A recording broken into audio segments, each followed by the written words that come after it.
الطيبين الطاهرين. اللهم لا علم لنا إلا ما علمتنا إنك أنت علام الغيوب. اللهم علمنا ما ينفعنا وانفعنا بما علمتنا وزدنا علما. Je commence par l'évocation du nom de Allah, le premier dont l'existence n'a pas de début, celui qui existait avant toute chose et qui n'a pas subi de changement par la création de l'eau, du trône et des autres êtres créés. Ainsi, après avoir créé l'endroit qui a commencé à exister par l'existence de l'eau, il ne s'est pas trouvé dans un endroit. Et après avoir créé le trône, il ne s'est trouvé ni sur le trône, ni au-dessus de celui-ci. Il a le dessus de suprématie et non le dessus spatial. Il a l'élévation d'éminence et non l'élévation spatiale. Et s'est éloigné de l'agrément de Allah, celui qui a rendu notre Seigneur dépendant de sa création. La louange est donc à Allah, qui a dit dans son livre وَمَا قَدَرُ اللَّهَ حَقَّ قَدْرِهِ, Sourate Al-An'am, Ayah 91. Interprétation: et ils n'ont pas apprécié Allah à sa juste valeur. Il a donc les attributs, les noms de la perfection dignes de sa réalité et qui sont exempts de toute imperfection. Nous croyons donc aux attributs de notre Seigneur en affirmant qu'ils ne sont pas ceux de la corporalité ou de la description physique. Laysa kamithlihi shay wa huwa as-sami'ul basir. Interprétation: aucun être ne lui ressemble et il est l'entendant et le voyant.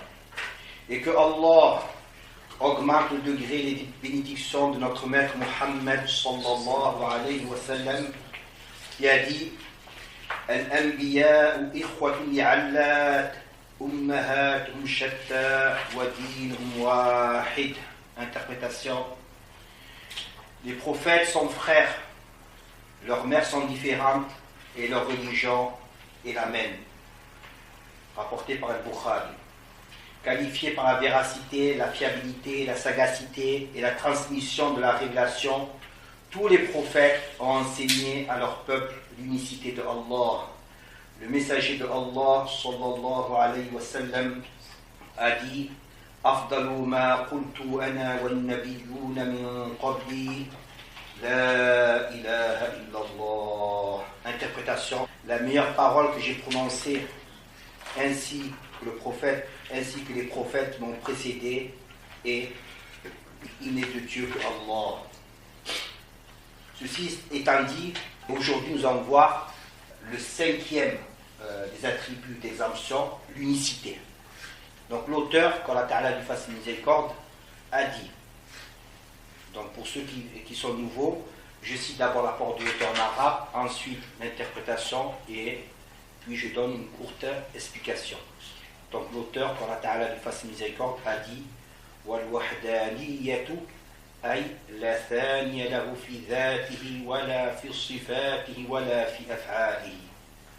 L'auteur, il a dit: وَالْوَحْدَانِيَّةُ أي لا ثاني له في ذاته ولا في صفاته ولا في أفعاله. Interprétation: et l'unicité, c'est-à-dire qu'il n'a de second ni en sa réalité, ni en ses attributs, et ni en ses actes. L'unicité, c'est-à-dire qu'il n'a de second ni en sa réalité, ni en ses attributs, et ni en ses actes. Explication: l'unicité est un attribut de toute éternité de celui dont l'existence est nécessaire. L'unicité est un attribut de toute éternité de celui dont l'existence est nécessaire. Allah Ta'ala dit: Wa ilahukum ilahun wahid, la ilaha illa huwa ar-Rahman ar-Rahim. Surat Al-Baqarah, parole 163. Interprétation: et votre Dieu est un Dieu unique. Et votre Dieu est un Dieu unique. Et il n'est de Dieu que lui, le tout miséricordieux, le miséricordieux. Et le messager de Allah, sallallahu alayhi wa sallam, a dit Inna Allah witrun yuhibbul witr. Le prophète, alayhi sallam, a dit Inna Allah witrun yuhibbul witr. Interprétation Allah est unique, witr, et il approuve que l'on déclare son unicité. Allah est unique, witr, et il approuve que l'on déclare son unicité. Cette interprétation, c'est l'interprétation du hadith rapporté par l'imam al-Bukhari, et l'interprétation qui vous a été donnée, c'est celle qui a été donnée par al-Hafid ibn Hajar al-Asqalani dans son commentaire de al-Bukhari. Donc la signification, Allah est unique, que veut dire yuhibbul witr, et il approuve que l'on déclare son unicité. Donc l'unicité est un attribut d'Allah Ta'ala, et il rejette cet attribut, la multiplicité au sujet de l'être suprême, de ses attributs et de ses actes. C'est-à-dire que Allah Ta'ala est unique par sa réalité, par ses attributs et par ses actes. Son être est unique et il n'est pas fractionnable, car il n'est pas un corps qui admet la décomposition en parties. Il ne s'assemble pas et ne se sépare donc pas. Ses attributs sont uniques. Il n'a pas deux attributs du même attribut. Il a une science qui englobe toutes les connaissances et non pas plusieurs sciences. Il a une volonté par laquelle il réalise ce qu'il veut et non pas plusieurs volontés. Donc ça, c'est l'unicité par rapport à ses attributs. Quant à l'unicité dans ses actes, cela signifie qu'il est l'unique créateur et il n'est pas avec lui un être qui crée.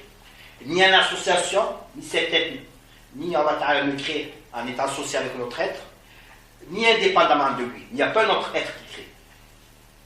Donc lorsque on dit que Allah Ta'ala est unique en ses actes, ça signifie qu'il est l'unique créateur et il n'est pas avec lui un être qui crée, ni en association avec lui, ni indépendamment de lui.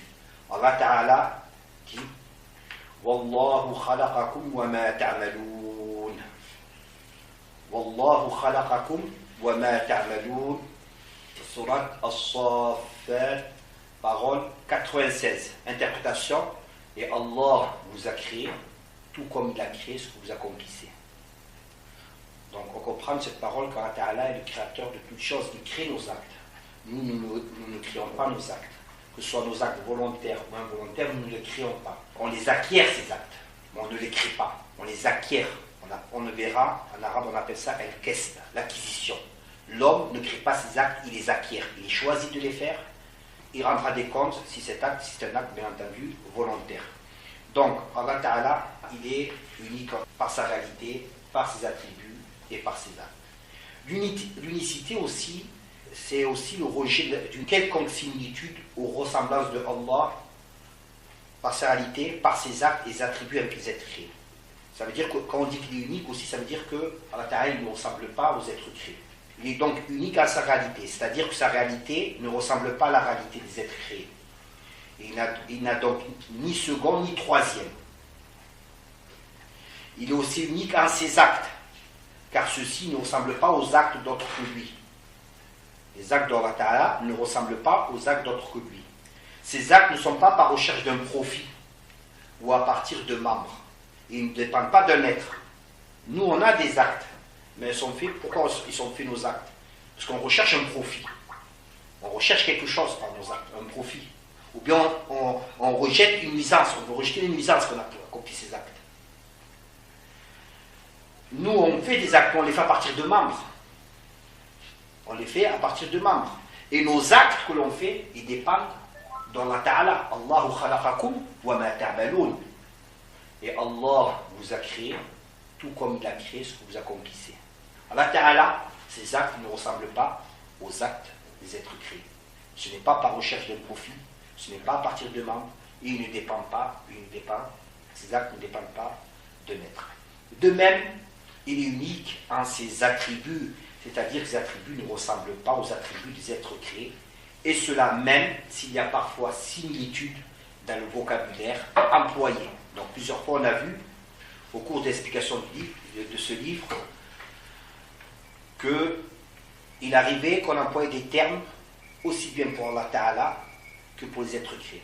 Donc on appelle ça une similitude dans le vocabulaire employé. Mais que cette similitude dans le vocabulaire n'impliquait pas une ressemblance de Allah Ta'ala avec les êtres créés. Pour exemple, l'attribut de la vue. Que cela soit pour Allah ou pour un être humain, le même terme est employé. On dit Allah à l'attribut de la vue et on dit les humains à l'attribut de la vue. Les humains en yed, Allah Ta'ala, à l'attribut de l'yed. Donc que ce soit pour Allah Ta'ala ou pour les humains, on emploie le même terme. Mais est-ce que du fait qu'on emploie le même terme, ça veut dire que Allah Ta'ala ressemble aux êtres créés? Non, c'est seulement une similitude de vocabulaire. Donc, pour Allah Ta'ala, on dit que Allah Ta'ala a l'attribut de la vue et un humain a l'attribut de la vue. Et cette similitude de vocabulaire n'est pas synonyme de ressemblance entre Allah et l'être humain. En effet, la vue de l'être humain a un début et une fin. Elle dépend, entre autres, de la présence de la lumière et de l'absence d'obstacles. Il y a un mur, on ne voit pas ce qu'il y a de l'autre côté d'un mur. S'il n'y a pas de lumière, on ne voit pas. Et d'autres paramètres, elles dépendent d'un organe. Alors que la vue d'Allah Ta'ala n'a ni début, ni fin, et elle ne dépend de rien. Elle ne dépend de rien. La similitude de vocabulaire n'implique donc pas une similitude de réalité entre Allah et les êtres créés. Ainsi, si tu vois dans les textes religieux, c'est-à-dire dans le Coran ou la tradition prophétique, dans les hadiths, que des termes ou des attributs employés pour Allah, présentent pour toi une ambiguïté. Du fait qu'ils sont aussi employés pour les êtres créés, dans ce cas-là, je crois en ces termes et ces attributs qui se rapportent à Allah, et je sais qu'ils sont sans ressemblance avec les êtres créés. Donc si on voit dans le Coran des termes qui sont employés pour Allah Ta'ala, comme par exemple al-yad, al-wajh, al-ayn, ou d'autres termes, qu'est-ce qu'il faut faire? Il faut dire, la première chose qu'il faut dire, c'est je crois en ces termes. C'est Allah Ta'ala qui les a révélés dans le Coran. Nous croyons en tout ce qui a été révélé dans le Coran. Je crois en ces termes, mais je sais que ces attributs, ces termes, lorsqu'ils sont apportés à Allah Ta'ala, n'ont rien à voir avec, ils n'ont pas de correspondance avec ces mêmes termes lorsqu'ils sont employés pour un être créé. Ceci est l'enseignement de tous les savants sunnites. Il n'y a pas de divergence parmi les savants sunnites. Tous ont affirmé que ces termes ou attributs, lorsqu'ils étaient employés pour Allah, ne signifiaient ni une corporalité, ni ce qui définit la corporalité. Donc tous les savants sunnites, unanimement, de Ahl Sunnah wal Jama'a, c'est l'enseignement du prophète, mais aussi c'est l'enseignement des compagnons, des pieux prédécesseurs et de ceux qui les ont suivis dans la voie droite. Tous, ils sont unanimes pour dire que ces termes, ils ne signifient pas la matière ou ce qui définit la matière. Ils ont établi cette règle car ils ont dit que si Allah est une matière ou une de ses caractéristiques, il serait comme ce monde. Or, ce monde est créé et Allah n'est pas créé. Sous cette règle, les savants n'ont pas divergé. Pour ceux qui n'étaient pas là, je vous ai expliqué que la dernière fois, parce que là j'emploie le mot matière, je vous ai dit que les existants sont de deux catégories. Il y a le créateur et les êtres créés. Il y a le créateur et les êtres créés. La science du tawhid, c'est quoi? C'est ça. C'est faire la différence entre le créateur et les autres êtres créés. Celui qui sait faire la différence entre le créateur et les autres existants, les autres êtres, alors il a acquis la science du tawhid. Donc, je vous ai dit que les êtres sont de deux catégories, le créateur et les autres existants, les êtres créés. Les êtres créés, je vous ai dit, qu'elles sont aussi de deux catégories. Nous avons la matière, elle gire, nous avons la caractéristique de la matière. Nous avons elle gire, la matière, et nous avons la caractéristique de la matière. La matière, qu'est-ce que la matière? C'est ce qui existe par lui-même, qui n'a pas besoin d'un sujet pour exister, d'un support pour exister. Par exemple, mon corps, il existe par lui-même. Est-ce que mon corps, il a besoin, par exemple, d'un mouvement pour exister? Non, je peux être immobile. Donc, la matière, elle n'a pas besoin d'un sujet pour exister. Donc les êtres créés sont de deux catégories. Soit c'est un jirm, soit c'est une matière, soit c'est une caractéristique de la matière. La caractéristique, c'est quoi la définition de la caractéristique? C'est ce qui a besoin d'un sujet pour exister, d'un support pour exister. Comme par exemple l'immobilité, le mouvement, la position assise, la couleur, la fraîcheur, la chaleur. Tout ça sont des caractéristiques. Ils ont besoin d'un corps pour exister. Donc, les êtres créés, ils sont soit la matière, soit une caractéristique de la matière. Ensuite, la matière, elle se divise elle aussi à deux catégories.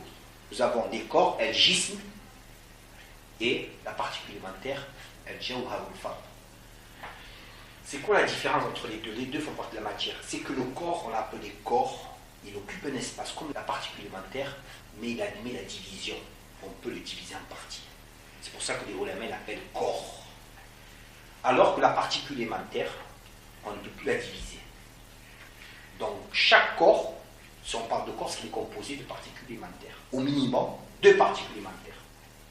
Et pourquoi c'est un corps? On l'appelle corps parce qu'on peut séparer. Lorsqu'on sépare 2 particules élémentaires, ça ne c'est plus un corps. Donc, je vous disais donc, les savants étaient unanimes pour dire que tous ces termes employés ou attribués employés pour Allah Ta'ala, ils ne signifient en aucun cas une corporalité, ni ce qui définit la corporalité. Ils ont établi cette règle. Pourquoi ils ont dit ça, les savants? Ils ont établi cette règle car ils ont dit que si Allah Ta'ala était une matière ou une de ses caractéristiques, il serait comme ce monde. Déjà, s'il était une caractéristique, ça veut dire quoi? Qu'il aurait besoin d'une matière pour exister. Et le besoin contredit la divinité. Celui qui a un besoin, celui qui a un manque, il peut être divers. Déjà, il ne peut pas être une caractéristique. Et s'il était une matière, ça veut dire quoi? Il serait comme ce monde. Or, ce monde est créé, et Allah Ta'ala n'est pas créé. Donc, sous cette règle, les savants n'ont pas divergé au sujet de ces mots. Ils ont dit ces mots, ces termes attribués employés pour Allah Ta'ala, ils ne renvoient pas la matière, ni une caractéristique de la matière. Ils n'ont pas divergé. Tous les savants de Ahlus Sunnah wal Jama'a, ils ont dit la même chose.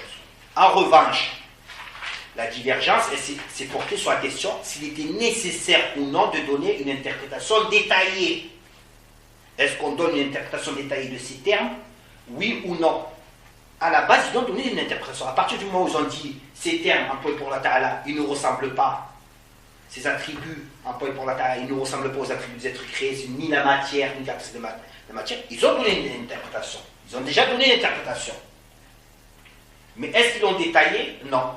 Donc les savants, ils ont divergé par la suite s'il fallait, oui ou non, donner une explication détaillée, donner une signification à ces termes, ou les conserver comme ils ont été révélés. Et ces deux points de vue, ces deux méthodes sont acceptables, comme l'a mentionné l'éminent savant, le Cheikh Ibrahim al-Laqani, décédé en 1041 de l'Égypte, de son traité de croyance. Le Cheikh Ibrahim al-Laqani, il a un traité de croyance qui s'appelle Jawharat al-Tawhid. C'est un traité avec 144 vers, dans laquelle il mentionne la croyance du prophète, des compagnons, des plus prédécesseurs et de ceux qui ont suivi dans le pied. Donc, dans son traité de croyance, qu'est-ce qu'il a dit? Il a dit وَكُلُّ نَصٍ أَوْهَمَ التَّشْبِيهَ أَوِّلْهُ أَوْ فَوِّدْ وَرُمْ تَنْزِيهَا. Interprétation. Et tout texte qui attribuerait en apparence une ressemblance, sous-entendu Allah, interprète-le, ou laisse sa connaissance détaillée à Allah, tout en l'exemptant de la ressemblance. Dans ce vers, c'est le vers 40, le Cheikh Ibrahim Laqani, il a mentionné les deux méthodes. Il a dit quoi? Et tout texte qui attribuerait en apparence une ressemblance à Allah, interprète-le. Bien entendu, quand il interprète-le, ça s'adresse aux savants. Suit l'interprétation des savants au sujet de ces textes. Ou laisse sa connaissance détaillée à Allah, ou bien dit je crois en ces termes, ils sont mentionnés dans le Coran, nous croyons, les musulmans croient au Coran, tout ce qui est dans le Coran est vrai, nous croyons en ces termes, Allah Ta'ala il connaît ce qu'il a voulu par ce terme. Mais je sais que ça ne désigne pas la corporalité, je sais que ça ne désigne pas la matière, parce qu'Allah Ta'ala rien ne nous ressemble. Donc, ou laisse sa connaissance détaillée à Allah, tout en l'exaltant de la ressemblance. C'est-à-dire, laisse sa connaissance détaillée à Allah, dire Allah Ta'ala il connaît la signification de ces termes, tout en l'exaltant de la ressemblance, tout en disant Mais je sais que ce terme ne signifie pas une comparaison entre le Créateur et les êtres créés. Ainsi, les savants précurseurs. Les savants précurseurs, ce sont les savants musulmans ayant vécu dans l'un des 3 premiers siècles de l'Hégire, qu'on appelle en arabe les Salafs. Les Salafs ont en majorité jugé nécessaire de ne pas leur donner une interprétation détaillée. On a les Salafs, ce sont les savants des 3 premiers siècles de l'Hégire, qui n'étaient pas confrontés à l'introduction de mauvaises croyances, comme après les 3 premiers siècles de l'Hégire. Dans leur majorité, ils ont jugé de ne pas donner une interprétation détaillée. Pourquoi on dit la majorité? Parce qu'il y a des Salafs qui ont donné une interprétation détaillée. On ne peut pas dire tous les Salafs ont dit non, on ne donne pas l'interprétation détaillée. La semaine dernière, on a cité parmi eux l'imam al-Bukhari, dans son Sahih, au Tafsir, la parole Tafsir, lorsqu'il interprète la dernière parole de Surat al-Qasas, Kullu shay halikun illa wajha, il a dit illa mulka, tout est amené à périr sauf wajha. Il a dit wajh ici, ça désigne quoi? L'imam Bukhari. Il a dit sa royauté, sauf sa royauté. Donc, l'imam Bukhari, c'est un salaf. Il a vécu dans les 3 premiers siècles de l'Hégire. Il a donné une interprétation. Mais aussi des compagnons, Ibn Abbas, Ibn Abbas, son élève Mujahid rapporte de lui qu'il interprétait la parole d'Allah Ta'ala, فَأَيْنَمَا تُوَلُّوا فَثَمَّ وَجْهَ اللَّهِ. Où que vous tourniez, se trouve Wajh Allah. Ibn Abbas l'a dit, Wajh Allah, Qiblatullah. Il a interprété Wajh ici par Qibla. Qiblatullah, pourquoi Qiblatullah? Les ulama, ils ont expliqué, c'est pour celui qui est sur une monture, qui fait une prière surérogatoire, nafila. C'est pas une prière obligatoire. Et pendant le voyage, il est en voyage. Donc ici, Ibn Abbas, il a dit Wajh, il croit au Wajh. Mais il lui a donné une interprétation détaillée. C'est quoi? Il a dit ça ici dans Qibla. Donc on ne va pas dire que tous les salafs disaient qu'on n'interprète pas ces termes. C'est pas vrai. Celui qui dit ça, il n'a pas approfondi sa connaissance dans la religion. Il n'a pas approfondi sa connaissance dans la religion. Donc, les savants précurseurs, les salafs, ont en majorité jugé nécessaire de ne pas leur donner une interprétation détaillée. Ils se sont contentés de les transmettre en donnant une interprétation sommaire qui rejette le sens apparent de la corporalité, d'où leurs paroles au sujet de ces attributs ou termes, transmettez-les tels que nous sont parvenus. Il disait transmettez-les tels que nous sont parvenus. C'est-à-dire Allah Ta'ala, par exemple, il dit, Allah Ta'ala dans le prophète, Ar-Rahman al-Arsh istawa, ça veut dire quoi? On va se dire, si on veut suivre la méthode des salafs, le tout miséricordieux, istawa, le trône. Tout miséricordieux, istawa, le trône. Voilà cette méthode des salafs. On a transmis. Que veut dire istawa? Les salafs, la Qur'an, ils ont dit, Allah Ta'ala, il a choisi ce mot, on le garde. On le garde. Allah Ta'ala ici. Mais tu ne viens pas nous dire cette parole elle signifie le tout miséricordieux s'est établi sur le trône, et pour on dit non, elle n'est pas d'accord. Ah non, tu rejettes le Coran. C'est établi n'est pas le Coran. Le Coran n'a pas été révélé en langue française. C'est établi, c'est une interprétation. Lorsqu'on passe de la langue d'origine, la langue source, à la langue d'accueil, on donne une interprétation en français, on a le terme en arabe. La langue source, c'est l'arabe, c'est le Coran. On donne une interprétation en langue française, un sens, donc tu l'as interprété. Donc moi je dis, je rejette ton interprétation, c'est établi. Ne me dis pas après, oui tu nies l'attribut d'Allah Ta'ala. Non, moi je crois istawa. Tu veux suivre les célèbres, dis istawa. Tu ne veux pas suivre les célèbres, interprète-le, mais dans un sens digne d'Allah Ta'ala. Parce que istawa, il a que ce sens, istawa il a de nombreux sens. Il a le sens d'établir. Il a le sens d'arriver à maturité, mais il a le sens aussi d'avoir la suprématie. Avoir la suprématie. Donc, les ulama, certains ulama, ils ont dit ici, istawa, c'est-à-dire le tout miséricordieux a la suprématie sur le trône. Ils expliquaient pourquoi. Ils ont dit, le prophète, nous a informé que les 7 sur la terre comparé au piédestal, c'est comme un anneau dans le désert. Et le piédestal comparé au trône, c'est comme un anneau dans le désert.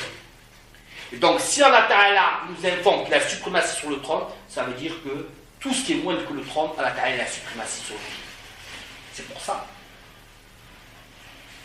Donc, les célèbres de leur majorité, eux, ils ne donnait pas une interprétation détaillée, il disait transmettez les textes qui nous sont parvenus.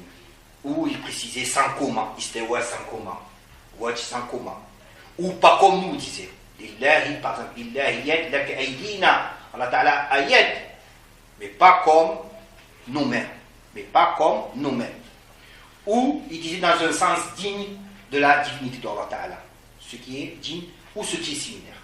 En revanche, leurs successeurs, qu'on appelle en arabe les khalaf, en revanche, leurs successeurs, c'est-à-dire les savants qui sont venus après le 3e siècle de l'Hégire, qu'on appelle les khalaf, confrontés à la manifestation de l'égarement, adoptent dans leur majorité le choix de donner une interprétation détaillée de ces termes. Là aussi, il y a eu des khalaf qui ont suivi la méthode des salafs, qui ont dit non, nous on le garde comme ça le terme. On ne donne pas d'interprétation. Istawa sans comment. Allez, ça suffit. C'est pour ça qu'on dit la majorité. Mais la majorité des khalaf, ils ont donné une interprétation. C'est la deuxième méthode. Ils ont procédé ainsi afin d'éloigner du commun des musulmans la croyance d'égarement. Celle qui consiste à attribuer à Allah ce qui n'est pas digne de lui, tel que le corps ou une de ses caractéristiques. Donc les célèbres disaient donc au sujet du terme yet, lorsque celui-ci est employé en tant qu'attribut de Allah, Allah a l'attribut de al-yed sans que cela soit avec un commun. Ou Allah a l'attribut de al-yed qui est digne de sa divinité. Ou Allah a l'attribut de al-yed, mais pas dans le sens employé pour nous. Pas dans le sens employé pour nous. Leur parole signifie qu'ils reconnaissent que yed, lorsqu'il est employé en tant qu'attribut de Allah, désigne son attribut, tout en rejetant que ce terme yed est un commun, c'est-à-dire une signification corporelle. Ainsi, suivant la règle établie par les salafs, nous comprenons que ce terme signifie que Allah a l'attribut de al-yed, mais sans que cela soit dans un sens corporel, comme cela peut être le cas lorsqu'il est employé pour les humains. De ce fait, puisque le mot yed employé pour les humains comporte parmi ses sens une signification, une interprétation corporelle, celle de main, cela signifie qu'en aucun cas ce sens et cette interprétation corporelle du mot yed ne doivent être donnés en français à ce mot lorsque celui-ci est employé pour Allah et qui ne peut désigner dans la phrase employée en français que le membre. Donc, le mot yed, ce terme qui est employé pour Allah Ta'ala, par exemple dans le proverbe dit Yadullah fawqa aydihim. Yadullah fawqa aydihim. Il est employé. En aucun cas, il faut le prendre dans un sens corporel. Attribuer à Allah Ta'ala un corps. C'est pour ça que les ulama, ils ont dit Lillahi yadaka aydina. Allah Ta'ala, la yadaka aydina. Mais ça ne veut pas dire, les savants n'ont pas dit, on retrouve en français, c'est l'erreur qui est faite en français, les savants nous ont dit Allah Ta'ala, il a des mains mais pas comme nos mains. C'est une erreur de dire ça. Ça ne veut rien dire en français. Ça ne veut rien dire de dire Allah Ta'ala il a des mains mais pas comme nos mains. Ça ne veut rien dire. Justement, quand les ulama disaient Lillahi yadaka aydina, c'est-à-dire Allah Ta'ala il a yad, c'est mentionné dans le Coran. Mais attention, pas dans le sens des êtres humains. Quel est le sens des êtres humains? C'est le mot main. Donc dire Allah Ta'ala a des mains pas comme nos mains, ça ne veut rien dire. Ça ne veut rien dire. La méthode, c'est de dire Allah Ta'ala, il a l'yed, mais ça ne vient pas dans le sens de main. Mais ça ne vient pas dans le sens de main. Pourquoi? Parce qu'Allah Ta'ala ne ressemble pas aux êtres créés. C'est pourquoi, reprenant la phrase des salafs, nous disons Allah a l'attribut de l'yed, mais pas dans le sens de l'yed lorsque celui-ci est employé pour nous. C'est-à-dire, Allah a l'attribut de l'yed, mais pas dans le sens de main. Ceci est la méthode prépondérante des salafs. Donc la méthode en français qui s'est répandue de dire Allah Ta'ala a des mains pas comme nos mains, ça ne veut rien dire. En français, ça ne veut absolument rien dire. Il va nous dire, oui, mais il y a l'expression tout repose entre les mains. Par exemple, tout repose entre les mains de la justice. Et là, ça ne désigne pas quelque chose qui est corporel. On lui dit, oui, associé dans cette expression, c'est vrai, il n'a pas de sens de membre. Associé dans cette expression, quelqu'un qui va nous dire tout repose entre les mains de Dieu, on peut l'accepter dans la langue française, puisqu'il ne renvoie pas un sens corporel. On peut, est-ce que moi je l'utiliserai? Moi je ne l'utiliserai pas, parce qu'elle est ambiguë. Pourquoi ne pas dire tout dépend de la puissance d'Allah Ta'ala? tout dépend de la volonté d'Allah Ta'ala. Moi, je n'emploierai pas. D'accord, dans ce sens-là, c'est accepté que quelqu'un dit tout repose entre les mains d'Allah. Parce que dans la langue française, il y a une signification.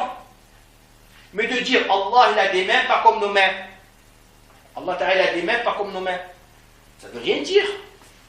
Pourquoi tu dis ça? Parce que les ulama, ils ont dit Lillahi yadaka ayitna. Mais justement, les ulama, ils ne voulaient pas que tu dis ça. Ils ont dit ça pour dire nous croyons en yed, parce qu'ils mentionnaient dans le Coran. Mais pas dans le sens de nos yed. Ça veut dire pas dans le sens de main. Pourquoi tu interprètes yed par main, pas comme nos mains? Il m'est arrivé d'avoir des discussions avec certaines personnes. Et je lui ai expliqué ce problème dans la langue française. Je lui ai dit, écoute, il y a une ambiguïté en arabe et une ambiguïté. Pourquoi? Parce que ce sont des termes qui sont polysémiques. Il admet plusieurs sens. Comme en français, je l'ai expliqué dans mon livre, Réponse concrète aux erreurs commises sur les prophètes. Je voulais appeler mon livre que j'ai écrit, Réponse concrète aux erreurs sur les prophètes. J'ai eu peur qu'ils comprennent mal le français. Alors j'ai marqué aux erreurs commises sur les prophètes. Mais certains l'ont mal compris. Ils ont cru que moi, je leur attribuais des erreurs. Alors que ce n'est pas ça. En fait, ce livre il a été écrit pour défendre les prophètes. Pour les défendre. Donc, j'ai mentionné un cas d'ambiguïté. Par exemple, en français, quelqu'un qui dit « j'ai trouvé un avocat ». J'ai trouvé un avocat. C'est ambigu. Pourquoi? Le terme avocat en langue française, c'est un terme polysémique. Il admet plusieurs sens. Il admet le fruit, mais aussi, il admet aussi la personne chargée de défendre son client. Donc dire j'ai trouvé un avocat, comme ça c'est ambigu. Qu'est-ce qu'il veut dire? Donc il faut lever l'ambiguïté. Il faut la lever cette ambiguïté si on veut comprendre. Comment on l'enlève? On apporte une précision. J'ai trouvé un avocat, je l'ai mangé par exemple. Et là on comprend que ça ne désignait pas le fruit, parce qu'on n'est pas des cannibales. On n'est pas des cannibales. Pareil, si en français j'utilise l'expression de mon balcon, j'ai vu un homme avec des jumelles. Elle est ambiguë cette phrase. De mon balcon, j'ai vu un homme avec des jumelles. Est-ce que l'homme, il était avec deux filles, des jumelles, deux enfants? Ou est-ce que moi, de mon balcon, j'avais des jumelles avec cet appareil, j'ai vu un homme? Ou bien est-ce que moi, de mon balcon, j'ai vu un homme qui avait l'appareil des jumelles? Il y a une ambiguïté. Donc, pourquoi? Parce que dans la langue, c'est comme ça. Dans toutes les langues, il y a des ambiguïtés. Dans le Coran, il y a des paroles qui présentent des ambiguïtés. Allah Ta'ala, il les a mentionnées il a mentionné cette classification dans la sourate Al-Imran. Il a dit هو الذي أنزل عليك الكتاب منه آيات محكمات هن أم الكتاب وأخر متشابهات. Il a dit, interprétation, c'est lui qui t'a révélé le livre dont une partie est composée de paroles explicites. Ayatun muhkamatun hunna ummul kitab. Allah Ta'ala, il a dit, et elles sont la base du livre, ces paroles explicites. Wa ukharu mutashabihat, et d'autres qui présentent des équivoques, des ambiguïtés. Donc, Allah Ta'ala nous fait comprendre par cette parole que dans le Coran, il y a des paroles qui n'ont qu'un seul sens, et il dit c'est la mère du livre. Ça veut dire quoi? C'est-à-dire qu'on revient à ces paroles. Comme on dit par exemple, c'est la maison mère centrale. On revient. Pourquoi on revient à ces paroles explicites? Pour comprendre lesquelles? Les paroles qui présentent des ambiguïtés, des paroles qui sont mutashabihat. Allah Ta'ala, qu'est-ce qu'il a dit? فَأَمَّا الَّذِينَ فِي قُلُوبِهِمْ زَيْغٌ فَيَتَّبِعُونَ مَا تَشَابَهَ مِنْهُ ابْتِغَاءَ الْفِتْنَةِ وَابْتِغَاءَ تَأْوِيلِهِ. Interprétation. Ainsi, ceux dont le cœur renferme l'égarement suivent ce qui équivoque dans le livre. Ceux qui ont un égarement dans le cœur, ils suivent ce qui équivoque. Donc je reviens au début. C'est lui qui t'a révélé le livre dont une partie est composée de paroles explicites. On peut dire explicite, on peut dire formelle, c'est-à-dire elle n'admet qu'un seul sens. Comme quoi? Comme laysa kamithlihi shay', rien ne lui ressemble. Wa lam yakul lahu kufuwan ahad, il n'a pas d'égal. Et elles sont la base du livre. Et d'autres qui présentent des équivoques. Pourquoi elles présentent des équivoques? Parce que ces paroles ont non seulement plusieurs sens, elles ont plusieurs sens, mais en plus elle présente un sens apparent qui laisserait penser qu'Allah Ta'ala a des membres ou qu'il serait dans un endroit. D'où l'équivoque. Ainsi, je continue l'interprétation d'Allah Ta'ala, ainsi ceux dont le cœur renferme l'égarement suivent ce qui équivoque dans le livre. C'est-à-dire qu'ils s'accrochent à ce qui équivoque sans se référer aux paroles explicites. Ils s'accrochent à ce qui équivoque sans se référer aux paroles qui sont explicites du Coran. Voulant par cela la fitna, la subversion. C'est quoi la fitna? C'est de dire, toi tu es un kafir, parce que tu ne le prends pas comme ça, il faut le suivre dans l'équivoque. C'est ça la fitna qu'ils veulent. Ils veulent corrompre la croyance de Ahl-Sunnah. C'est ça la fitna qu'ils recherchent. C'est de dire, toi tu es kafir parce que tu ne prends pas ces paroles qui évoquent dans le premier sens. Et à partir de là, ils rendent licite le massacre des musulmans. Lorsqu'ils ont la possibilité. À partir de là, ils rendent ici. La fitna, c'est que quoi? Al-fitnatu ashaddu min al-qatl. Ici, ce qu'ils disent, c'est la mécréance. Le fait qu'ils suivent, qu'ils s'accrochent à ce qui équivoque, sans se référer, comme Allah Ta'ala nous a donné comment régler cette ambiguïté. Comment la régler l'ambiguïté? On revient aux paroles explicites. Eux non, ils s'accrochent. Pourquoi ils s'accrochent? Parce qu'ils recherchent la fitna, la subversion. C'est quoi cette fitna? Tuer les musulmans, les déclarer kuffar, parce qu'ils ne prennent pas dans leur sens à eux qui leur ont donné. Et ce qu'on voit malheureusement, ce qu'on voit aujourd'hui. Donc, voulant par cela la subversion, la fitna, et voulant son interprétation, c'est-à-dire son interprétation conforme à leur mauvaise passion. Conforme à leur mauvaise passion. Ensuite, la parole continue, il dit, Allah Ta'ala dit, وَمَا يَعْلَمُ تَأْوِيلَهُ إِلَّا اللَّهُ وَمَا يَعْلَمُ تَأْوِيلَهُ إِلَّا اللَّهُ وَرَاسِخُونَ فِي الْعِلْمِ. Pourquoi il y a deux lectures, cette parole? Il y a une lecture avec un arrêt après avoir mentionné le nom d'Allah Ta'ala. وَمَا يَعْلَمُ تَأْوِيلَهُ إِلَّا اللَّهُ. Première lecture, avec un arrêt. Et une deuxième lecture avec l'arrêt après الراسخون في العلم وما يعلم تأويله إلا الله والراسخون في العلم. Interprétation. Et ne connaît son interprétation. Il ne connaît son interprétation que Allah sur la première lecture. Et selon l'autre, avec l'arrêt qui vient après الراسخون في العلم, il ne connaît son interprétation que Allah et ceux qui sont versés dans la connaissance. Et ceux qui sont versés dans la connaissance, ils connaissent son ta'wil. Comme le prophète, alayhi salatu wassalam, il a fait la dua ibn Abbas, Allahumma faqihhu fi ddin, wa alimhu ta'wil, ta'wil al-kitab. Oh Allah Ta'ala, donne-lui la compréhension et l'interprétation. Pourquoi? Ces versets équivoques, on va les voir, sont de deux sortes. Une, elle présente une ambiguïté parce que c'est caché, ça parle du jour du jugement. Ça parle du jour du jugement. Quand va avoir lieu du jugement, quand va sortir les Dajjal, il n'y a que Allah Ta'ala qui peut le savoir. Et ça, c'est la première lecture. وَمَا يَعْلَمُ تَأْوِيلَهُ إِلَّا اللَّهُ, ça désigne cette catégorie. Et ceux qui sont arrêtés ensuite, ça désigne quoi? Ça désigne les ayats comme Alif, Lam, Mim. Ceux qui sont versés la connaissance, ils ont l'interprétation. Ils ont dit Alif, Lam, Mim. Alif, c'est le Alif de Ana. C'est comme Allah Ta'ala, il veut nous faire comprendre. Ana, Allahu A'lam. C'est moi Allah Ta'ala qui sais. Le Alif de Ana, le Lam de Allah du milieu, et le Mim de A'lam. Et Ibn Abbas était de ceux qui sont versés dans l'interprétation du Ta'wil.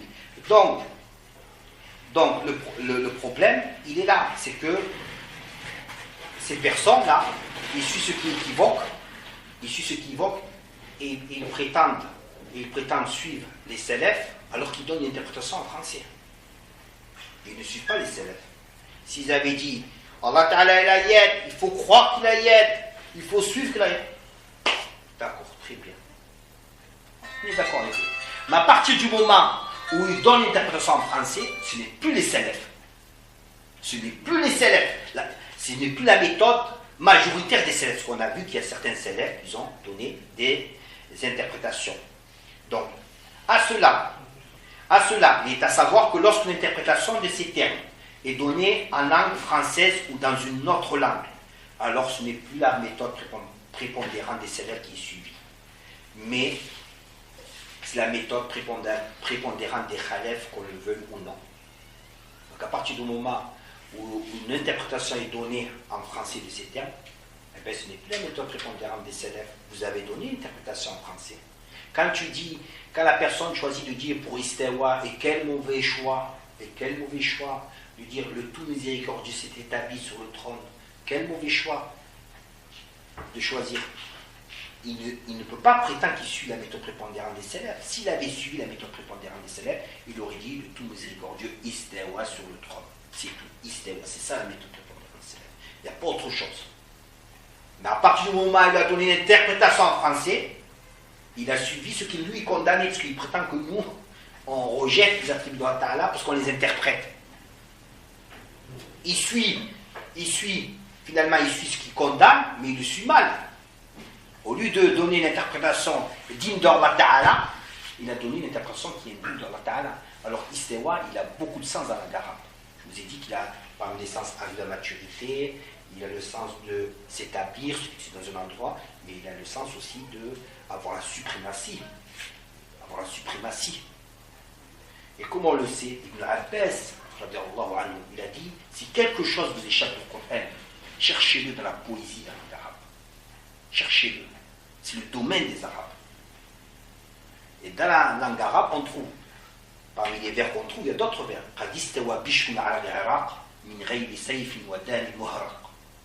Et certes, Bishrun istawa sur l'Irak, sans épée et sans effusion de sang.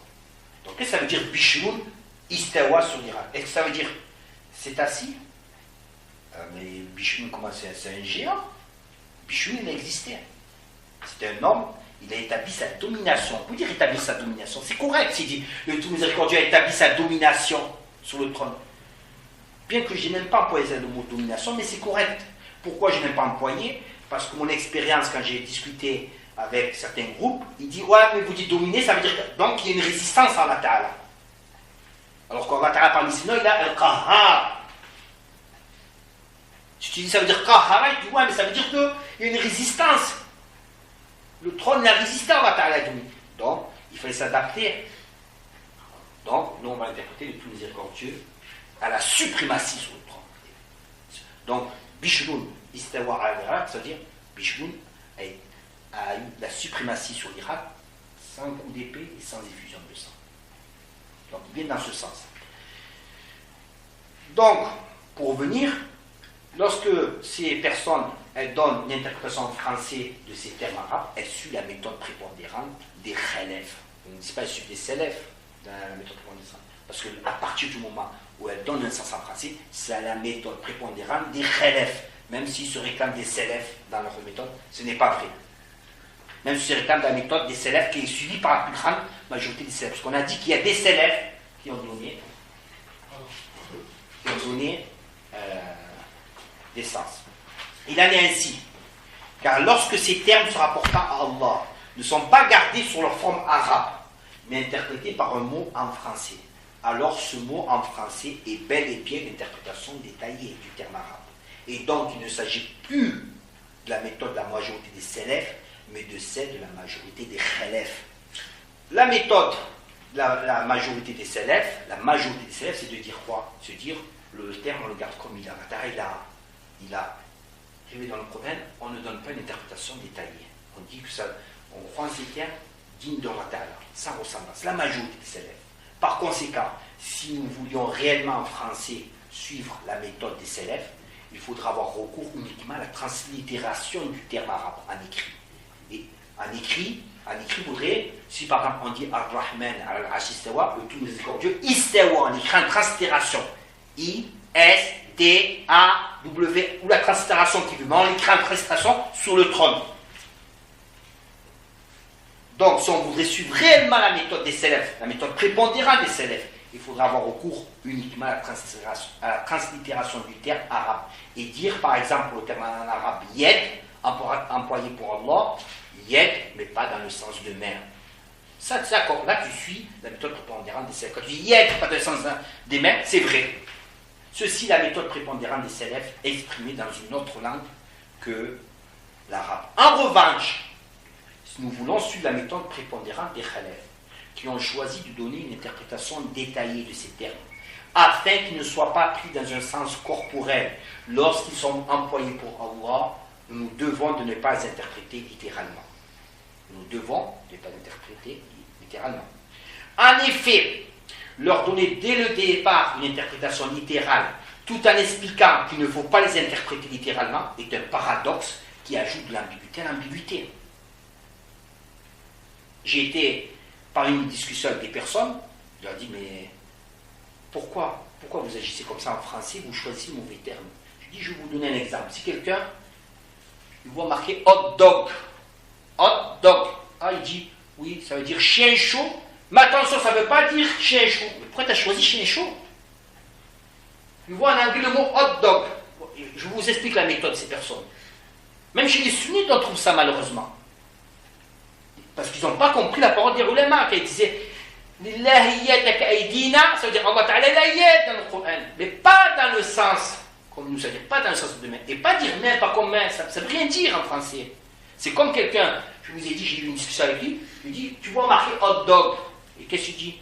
Tu vas interpréter chien chaud, tu dis, oui, mais pas comme les chiens chauds. Pourquoi? Qui t'a contraint à choisir une interprétation littérale? Qui? Tu fais une interprétation. Pourquoi avoir choisi ça? Tu ajoutes de l'ambiguïté à l'ambiguïté. Pourquoi? Dès le départ, ne pas avoir traduit père la saucichonne. On est confronté à ce même problème en français. On est confronté à ce même problème. Donc, on disait, en effet, leur donner dès le départ une interprétation littérale, tout en expliquant qu'il ne faut pas les interpréter littéralement, est un paradoxe qui ajoute de l'ambiguïté à l'ambiguïté. Ainsi, donner au terme yed, lorsque celui-ci est employé pour Allah, une interprétation littérale en disant main de Allah, et ensuite expliquer qu'il ne faut pas le prendre dans le sens de main, mais dans un sens de Allah, appelle à se poser la question, pourquoi avoir choisi d'interpréter par main de Allah? Pourquoi ce choix, alors que rien n'oblige à la personne d'opter pour cette interprétation, et qu'elle aurait très bien pu choisir d'autres termes en français conformes à la croyance musulmane et au sens exprimé par le verset en arabe, comme choisir d'interpréter par le soutien et non pas par main de la parole de Allah. Inna alladhina yubayi'unaka innama yubayi'una Allah yadallahi fawqa aydihim. Interprétation, ceux qui te prêtent serment prêtent en réalité serment à Allah. Yadallahi fawqa aydihim. Yad de Allah est au-dessus de aydihim. Donc pourquoi avoir choisi d'interpréter par main alors que rien ne nous oblige? Ici, dans cette parole, Yadallah fawqa aydihim, ça veut dire quoi? Ça veut dire le soutien apporté à Allah Ta'ala au prophète est plus grand que vous, votre soutien que vous apportez. Ça a été pour le pacte de Hudaybiyah.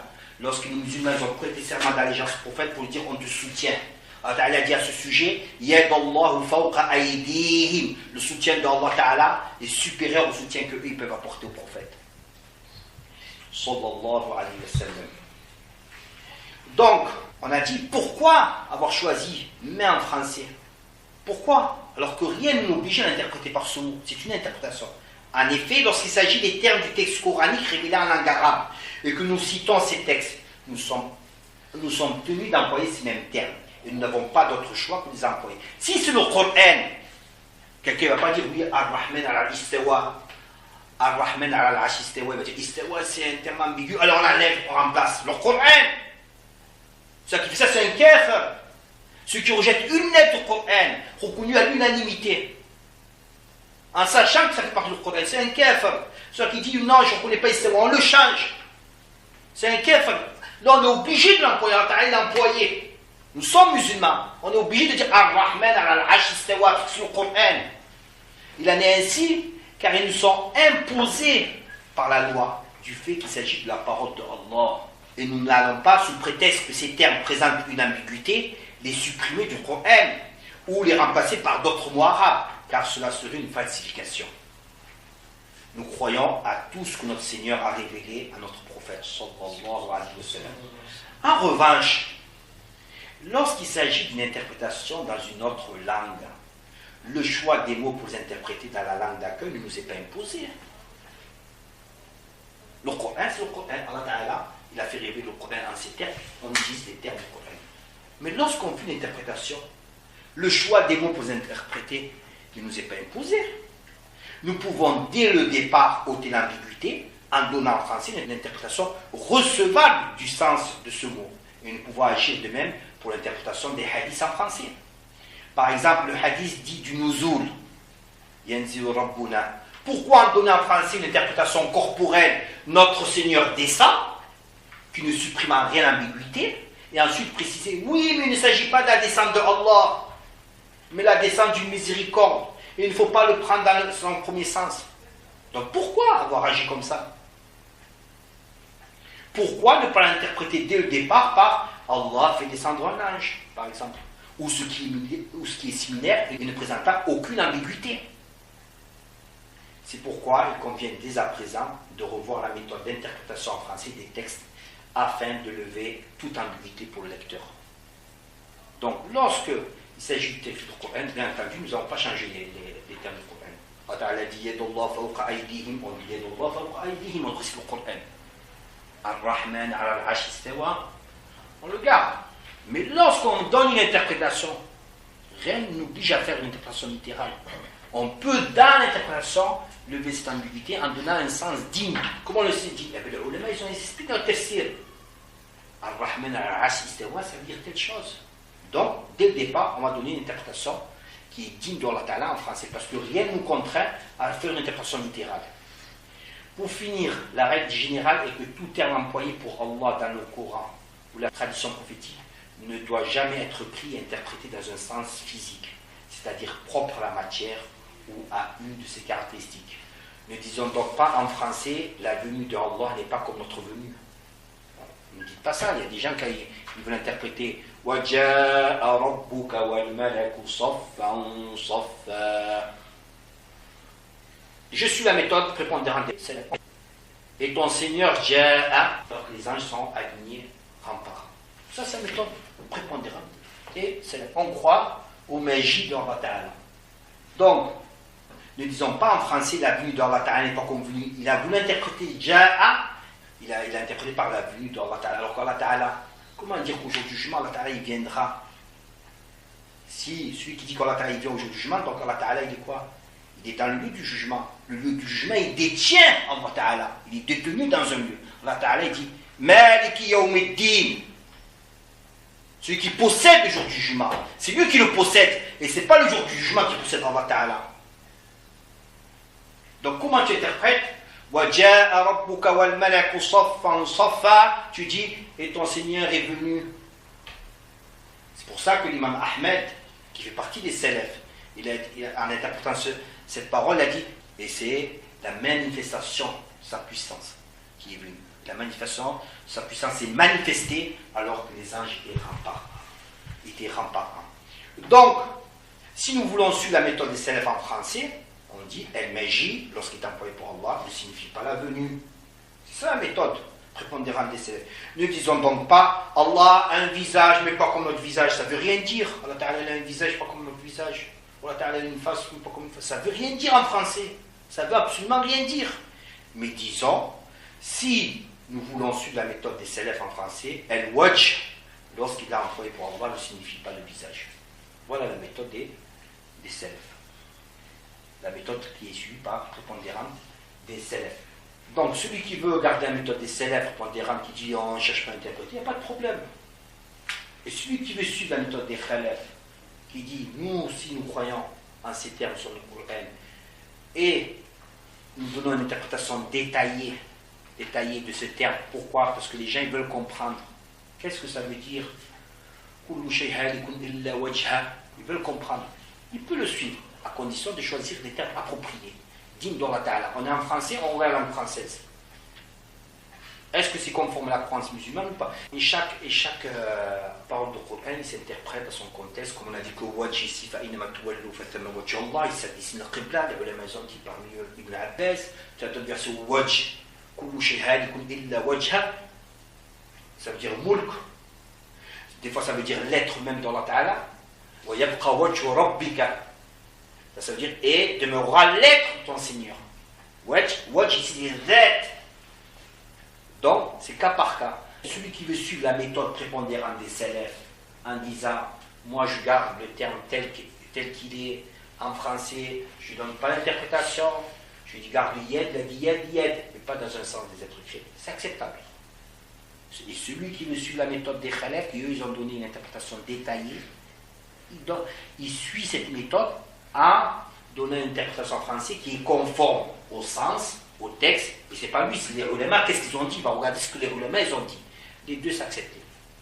Les deux sont acceptés. Donc, sur ce cas, il y a des questions? Aucune question.